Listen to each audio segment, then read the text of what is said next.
The transfer window has officially been open for 2 days, and in this video I'm going to break down the latest West Ham transfer news and then give you my opinion on it. We're going to be starting off with departures. A departure that looks imminent in the next couple of days is Albian Ajeti is set to complete a loan move to Celtic, and I have some concerns regarding this transfer. Not the fact that Albian Ajeti is going to be moving on to Celtic, it's the nature of the deal. It's been, you know, circulated on Twitter that West Ham don't really have much funds in order to go and buy their players that they want. They have to bring funds into the club, then go and sign the players that they wish to sign. However, this Albian Ajeti deal is supposed to be a loan deal, and that's the problem I have, is that the fact that he's supposed to be going on loan to Celtic in a loan deal with an option of a 5 million transfer. So if this loan does not work out and he goes to Celtic and is pretty poor, then he's going to be coming back to West Ham. His value is going to be even lower. So I'm a little bit concerned.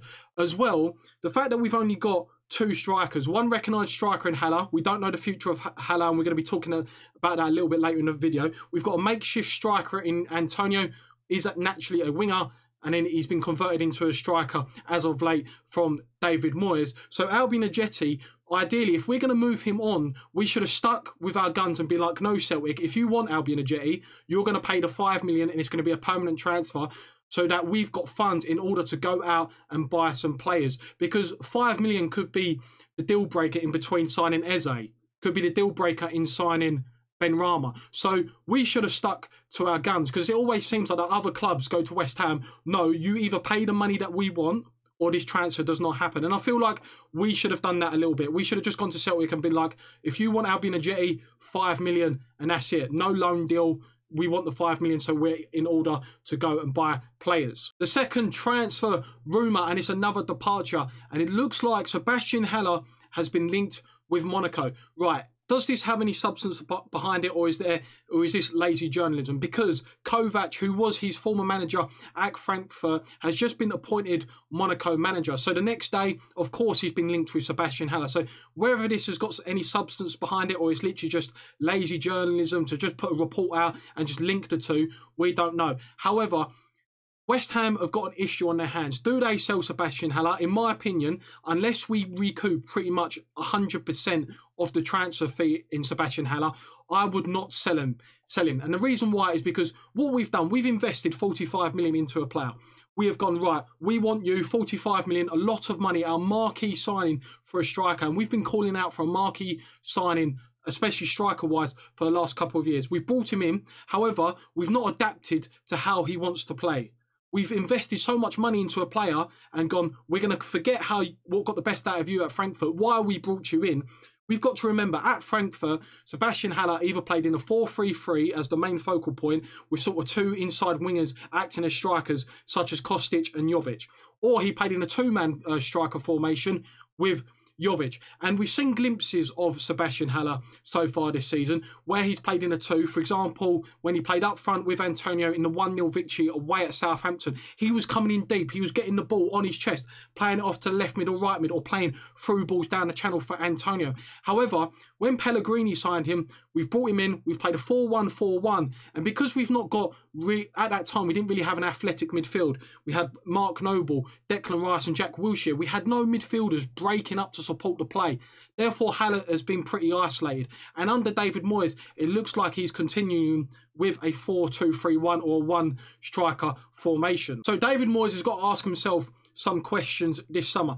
If he's going to continue with a 4-2-3-1, then if a bid is launched from Monaco for Sebastian Haller and he's going to continue with a 4-2-3-1, Sebastian Haller isn't good in a 4-2-3-1. He is not good as the lone striker. I would then sell him if we can recoup as much as the 45 million that we paid out. However, if he's going to go, you know what, we're going to try Antonio and Haller or any kind of combination, but we're going to get players in support of Haller who can help feed him, play him through balls, or he can do the assisting. You've got to remember, this is a guy who scored 20 goals in the Bundesliga, 11 assists.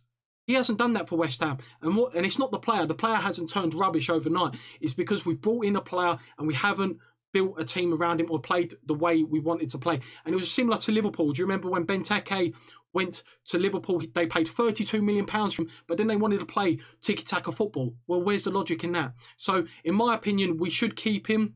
if we're going to play a 2-striker formation. However, if we're going to continue with a 1-striker formation, then I would try and sell him, because then we can bring in someone who's more suited to the system. The big piece of news that has been circulating West Ham Twitter and the West Ham community is that Diego Dalot of Manchester United could be set to be joining West Ham on loan for the season.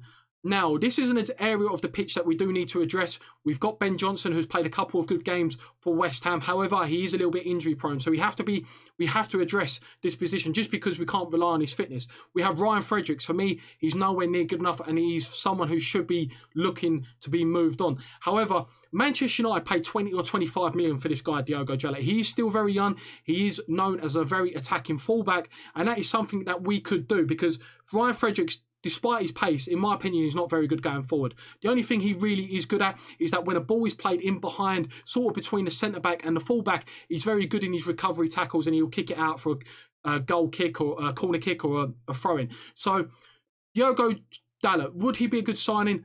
From what I've seen so far, I can't really judge. He hasn't really played much for Manchester United, only really participates in FA Cup, League Cup, and, of course, the Europa League. And because of the signing of Aaron Wan-Bissaka, he has been knocked down the pecking order. But, however, from what I've seen from his days at Porto, and the main reasons why Manchester United signed him, is that he's a very attacking fullback that likes to attack his opposition fullbacks and get a crossing, get an assist, and likes to, cut inside and sort of be, gets in the action from right back. However, the one thing I do want to address regarding this loan deal is that I hate loan deals that we do not have the option to buy. Because the last thing I want West Ham to do is get a fullback in Dalot on loan for the season. Everyone's very happy with him. West Ham are very happy with him. He's playing really well. However, we've just developed a Manchester United player, and he's going to go back to Manchester United the following season. I want West Ham to have an option to buy Dalot for either 15 million, 20 million, whatever it is. Because if he does impress, then we've got the option. Boom. We want to sign Dalot,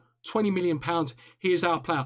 A little bit similar to the way Soucek joined West Ham. However, obviously, he was an obligation. Pretty much the obligation was, if West Ham stayed up and Soucek turned out to be crap, then we still would have had to pay the money that Sparta Prague sort of agreed for the transfer. So hopefully West Ham, if we are going to get Diego Dalot, and apparently he is pretty close, or David Moyes is certainly looking at him for that right back spot, I hope that we can sort of negotiate an optional fee. That would mean if he plays well and we're very happy with him as fans, David Moyes happy with him, that we can bring him in on a permanent transfer. So that's going to be the end of the video, guys. Make sure you check out some of my other West Ham related content. I've got some decent video going that I believe are decent anyway. Let me know how you think, and also comment down below what you think of these transfer rumours.